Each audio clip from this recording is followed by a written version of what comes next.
you. It's not like this was something said on the side of the street within the first 5 hours of the case. And these guys are professionals. They sat in a room, and this is what they came out with. And they keep coming out with statements that create more questions than they answer. And then that creates a pressure.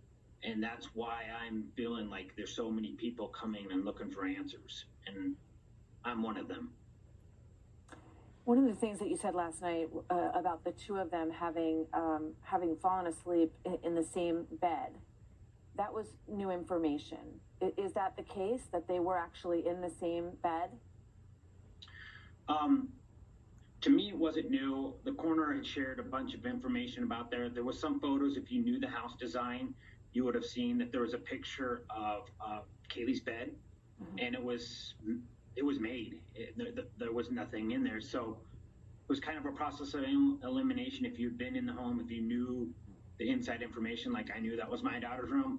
So to me, it had been out, but I'm sure they're not happy with me saying that. I didn't mean to say something that was supposed to be on the wraps, but of course I've told them, you got to work with me. You got to tell me what to say and what not to say, and I'll listen. But sometimes they're scared to give me those advices, and I understand.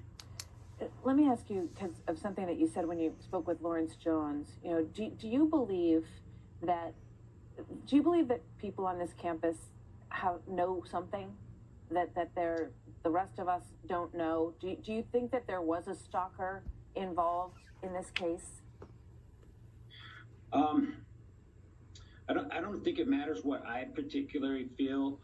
I just want them to follow the evidence. I think even people who think they don't have information, I know people have been scared to share stuff because of there may be a alcohol or drugs or something in the background.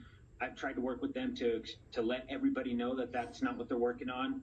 But I've definitely heard from people that they're scared to submit stuff. It could be a party. It could be anything around that neighborhood within that time that could help us.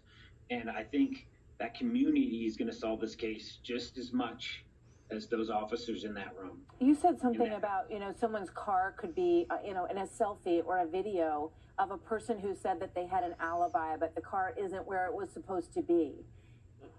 Tell me about that, what you're thinking when you say that, sir. I have an IT background. I know Teslas and some other vehicles have cameras that you don't even have to turn on, and they're still recording. And there's some chips in there that you can pull data off.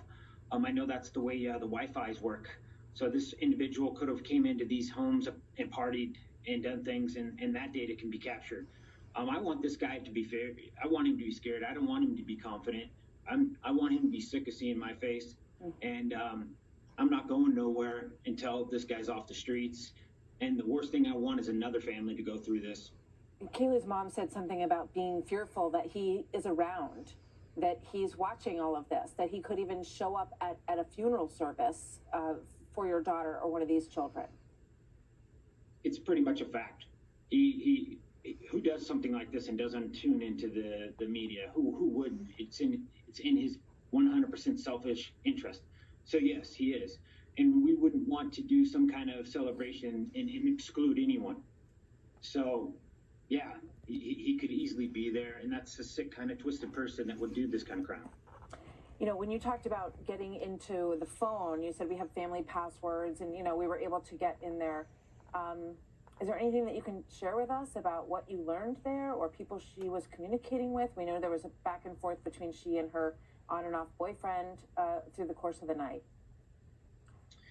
There was a little there was some information. We were able to get that to the police officers. I think it definitely helped them. I know the behavior footprint afterwards, it did definitely get some more things in the works.